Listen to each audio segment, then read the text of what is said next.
Responding to reporters' questions about a potential visit from Ukrainian President Volodymyr Zelensky amid reports that a rare earth minerals deal is imminent, U.S. President Donald Trump said, "I hear that he's coming on Friday. Certainly, it's okay with me if he'd like to. And he would like to sign it together with me," Trump said. "And I understand that's a big deal, very big deal." According to Associated Press, 3 senior Ukrainian officials said Tuesday that Ukraine and the U.S. have reached an agreement on a framework for a broad economic deal that would include the exploitation of rare earth minerals. The officials, who were familiar with the matter, spoke on condition of anonymity because they were not authorized to speak publicly. One of them said that Kiev hopes that signing the agreement will ensure the continued flow of U.S. military support that Ukraine urgently needs. The agreement could be signed as early as Friday, and plans are being drawn up for Ukrainian President Volodymyr Zelensky to travel to Washington to meet Trump, according to one of the Ukrainian officials. Another official said the agreement would provide an opportunity for Zelensky and Trump to discuss continued military aid to Ukraine, which is why Kiev is eager to finalize the deal. Trump also told reporters he was interested in buying rare earth minerals from Russia.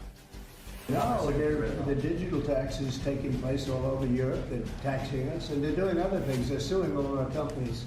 Is it true that President Zelensky is coming on Friday to meet with you, and is the mineral deal sorted out? Yeah, I hear that. I hear that he's coming on Friday. Certainly, it's okay with me if he'd like to, and he would like to sign it together with me, and I understand that's a big deal, very big deal.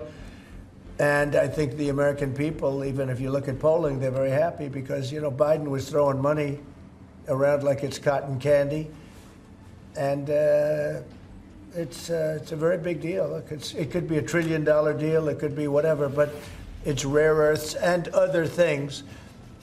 And look, we're spending hundreds of billions of dollars on Ukraine and Russia fighting a war that should have never ever happened. That's a war that would have never happened if I were president, and it didn't happen for 4 years. People say, how do we know that?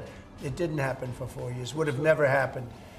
And nevertheless, this guy went into this situation and he spent money like nobody's ever seen, $350 billion. The other thing that we don't like is that Europe has spent $100 billion, we've spent $350 billion. Europe gets their money back because they spent it in the form of a loan, and we just gave them, whether it's 300 or 350 billion, nobody really knows. They can't even tell me the answer to that, but it means probably more than that. So what we're doing is now we're saying, look, we want to be secured. We want to get that money back. We're helping a country through a very, very big problem, a problem like very few people have had. Shouldn't have had this problem because it shouldn't have happened, but it did happen, so we have to straighten it out. But the American taxpayer now is going to get their money back plus. Mr. President, yesterday with Emmanuel Macron, you said you had spoken to Putin about the idea of peacekeepers in Ukraine, that Putin was fine with it. The Kremlin, I guess, has said that that's actually unacceptable to them. What's real here? That's not what I was told, but you're going to need some form of peacekeeping, so something will be done that's going to be satisfactory to everybody. We need peacekeeping too. Any situation It's with American troops involved? It's actually something I did discuss, but a form of peacekeeping that's acceptable to everybody. Ultimately, we'll be able to agree on something, I'm sure. I think it's disgraceful, and Google's being sued, Facebook's being sued, and many others are being sued. You spoke to Vladimir Putin. Did he raise, or did you discuss at all, the possibility of a minerals deal on the Ukrainian land that Russia now controls? I didn't discuss it, no. I'd like to buy minerals on Russian land, too, if we can.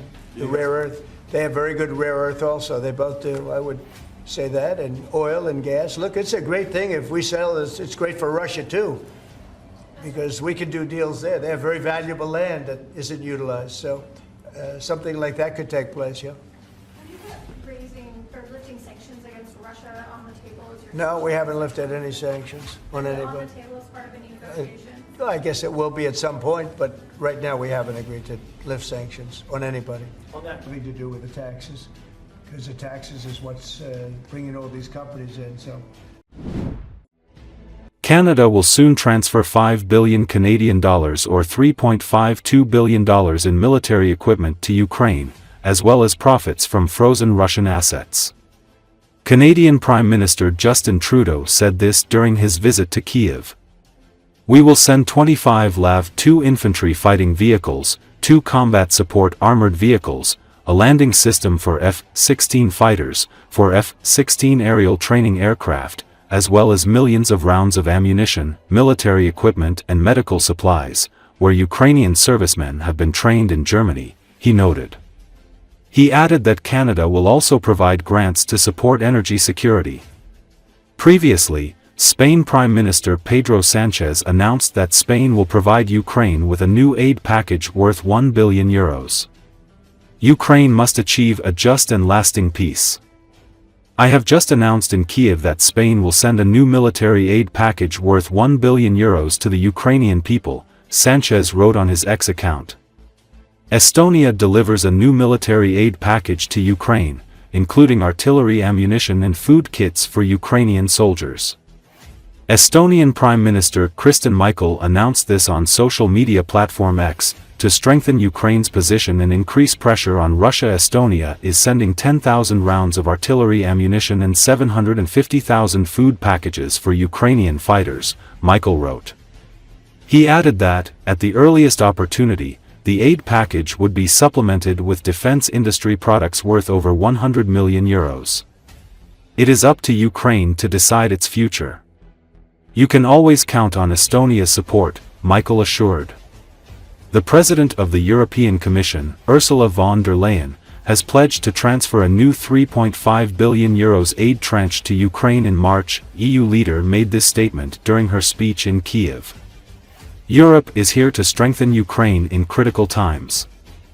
I can announce that a new €3.5 billion aid tranche will arrive in Ukraine in March, she emphasized. During his discussion with the President of Ukraine, President Rinkevičs reaffirmed Latvia's long-term support for Ukraine.